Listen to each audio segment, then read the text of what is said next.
Welcome back to our channel. This is rascal Nani. Long videos చేసి చాలా రోజులు అయిపోయింది. కన్నప్ప ఇంకొక 3 days లో రిలీజ్ అవబోతుంది. ఈ వీడియోలో మనం కన్నప్ప సినిమా 100 crores క్లబ్ లో కలవబోతుందా అనే విషయం మీద మాట్లాడుకుందాం. కన్నప్ప గురించి ఫన్ను, కమెంట్స్, ట్రోల్స్ ఇవన్నీ పక్కకు పెట్టి ట్రూత్ ఏంటో మాట్లాడుకుందాం. కన్నప్ప గురించి కాసేపు ఒక historical type of movie like బాహుబలితో కంపేర్ చేయను, కానీ ఆ టైప్ ఆఫ్ మూవీ జోనర్లో తెలుగు నుంచి ఇండియా వైడ్ రిలీజ్ అవబోతున్న సినిమా. మంచు ఫ్యామిలీ గురించి, మంచు విష్ణు, మోహన్ బాబు వీళ్ళ మీద వచ్చే ట్రోల్స్, కామెంట్స్, ఫన్ ఇవన్నీ పక్కకు పెడితే కాసేపు మన తెలుగు ఒక్కటి తీసేస్తే మిగతా ఇండియా మొత్తం మీద ఈ సినిమా ట్రైలర్ చూసి ఏమనుకుంటారు? ఖచ్చితంగా తెలుగు నుంచి ఏదో పెద్ద సినిమా మళ్ళీ రాబోతుందని అనుకుంటారు తప్ప ఈ ఫ్యామిలీ బ్యాక్డ్రాప్లో ఏం నడిచింది, వీళ్ళ గురించి తెలుగులో ఎలా అనుకుంటారు, ఏంటి ఇవన్నీ వాళ్ళకి తెలియదు. కాబట్టి వాళ్ళు ఖచ్చితంగా దీని సినిమాని తెలుగు సినిమా నుంచి మళ్ళీ ఒక పెద్ద సినిమా రాబోతుందనే కోణంలోనే ఆలోచిస్తారు. అండ్ మనం కూడా ఆ కోణంలోనే దీని గురించి మాట్లాడుకుందాం. మలయాళం నుంచి మోహన్ లాల్, తెలుగు నుంచి ప్రభాస్, అండ్ హిందీ నుంచి అక్షయ్ కుమార్, తమిళ్ నుంచి శరత్ కుమార్, దాదాపు మాక్సిమం అన్ని ఇండస్ట్రీల నుంచి పెద్ద పెద్ద ఆర్టిస్టులను తీసుకొచ్చి ఇందులో పెట్టారు. అండ్ క్రౌడ్ పూల్ చేయడానికి వీళ్ళైతే థియేటర్స్కి పనికొస్తారో అందులో అయితే డౌట్ లేదు. కన్నప్ప సినిమా డైరెక్ట్ చేస్తుంది ముఖేష్ కుమార్ సింగ్. ఈయన ఇంతవరకు ఒక సినిమా కూడా చేయలేదు, ప్రీవియస్గా ఏ సినిమా చేయలేదు.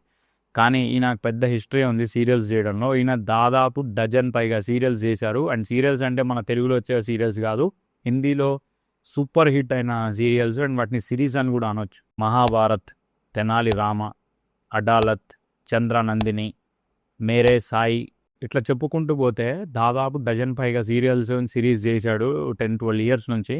అండ్ ఈయన ఫస్ట్ టైం ఒక ఫీచర్ ఫిలిం అంటే థియేటర్లో రిలీజ్ అయ్యే సినిమా డైరెక్ట్ చేశాడు కన్నప్పతో. అండ్ ఇందులో క్యాస్ట్ కూడా చాలామంది హిందీ సీరియల్స్లో చేసిన వాళ్ళు, ఆయన డైరెక్ట్ చేసిన సీరియల్స్లో ఉన్న వాళ్ళు ఉంటారు. కాబట్టి ఈయన ఫస్ట్ సినిమా ఇది. బట్ ఈయనకి ఇలాంటి జోనర్స్లో తీయడానికి చాలా ఎక్స్పీరియన్స్ ఉంది. సో అంత తక్కువ అంచనా వేసే డైరెక్టర్ అయితే కాదు. అండ్ కన్నప్ప సినిమా యాక్చువల్గా అయితే ఇండియన్ స్టోరీ, కానీ వీళ్ళు న్యూజిలాండ్లో 7,000 acres లీజ్కి తీసుకొని కంప్లీట్ న్యూజిలాండ్లోనే షూట్ చేశారు. ఆ ట్రైలర్లో చూస్తే మీకు అర్థమైపోతుంది. దానికి వీళ్ళు చెప్పిన ఆన్సర్ ఏంటంటే కన్నప్ప సినిమాని చాలా గ్రాండియర్గా చూపించడానికి న్యూజిలాండ్ లాంటి లొకేషన్ని అండ్ అక్కడున్న నేచర్ని చూపించడానికి మేము ట్రై చేశాము. మీకు ఓవరాల్గా సినిమా చూసేటప్పుడు మీకు ఫారెన్ కంట్రీస్లో తీసామనే ఫీలింగ్ రాదు అని చెప్పారు. బట్ ట్రైలర్ చూస్తే నాకైతే కంప్లీట్ సినిమా మొత్తం ఆ 7,000 acresలోనే షూట్ చేసినట్టు క్లియర్గా అర్థమవుతుంది. బట్ ఆ సినిమా వచ్చాక అది ఎలా కనెక్ట్ అవుతుంది, ఏమైనా ఆర్టిఫిషియల్గా అనిపిస్తుందా, లేకపోతే ఒకే దగ్గర తీశారు అనే ఫీలింగ్ జనాలకు వస్తుందా అనేది నాకైతే తెలియదు. ట్రైలర్ చూసి అయితే అస్సలు జడ్జ్ చేయకూడదు. బట్ కన్నప్ప లాంటి సినిమా తీయాలంటే అందరి వల్ల కాదు. అండ్ అది కూడా మంచు విష్ణుకి ప్రీవియస్లో ఎటువంటి సినిమాలు లేవు నిజాలు మాట్లాడుకోవాలంటే. అంటే అంత కలెక్ట్ చేసిన సినిమాలు అండ్ అంత హై బడ్జెట్ సినిమాలు, ఎలాంటి కలెక్షన్స్ అండ్ ఎలాంటి బేస్ లేకుండా ఆయన ఓన్ ప్రొడక్షన్లో వాళ్ళ ప్రకారం 100 నుంచి 200 కోట్ల బడ్జెట్ పెట్టి కన్నప్ప లాంటి ఒక పాన్ ఇండియా సినిమా రిలీజ్ చేస్తున్నారంటే నిజంగా దానికి గట్స్ అవసరం. అండ్ ఆయనకు ఉన్నాయి కాబట్టి ఆ సినిమా తీశాడు. కాబట్టి ఈ సినిమాని మనం రెగ్యులర్గా ట్రోల్స్, కమెంట్స్ ఇలాంటివి చేయకుండా జెన్యూన్గా వెళ్ళి సినిమా చూస్తే ఎలా ఉంటుందో తెలుస్తుంది. ఒక్కవేళ కనుక వాళ్ళు చెప్పింది నిజమై అండ్ వర్కౌట్ అయితే మాత్రం ఖచ్చితంగా 100 crores దాటడం అయితే చాలా ఈజీ. ఎందుకంటే ఇందులో ఉన్న యాక్టర్స్ని పెట్టుకున్నందుకు స్టోరీ కనుక బాగుండి అవుట్పుట్ కనుక అదిరిపోతే ఖచ్చితంగా 200 crores కంటే ఎక్కువ కలెక్ట్ చేసినా కూడా ఆశ్చర్యపడక్కర్లేదు.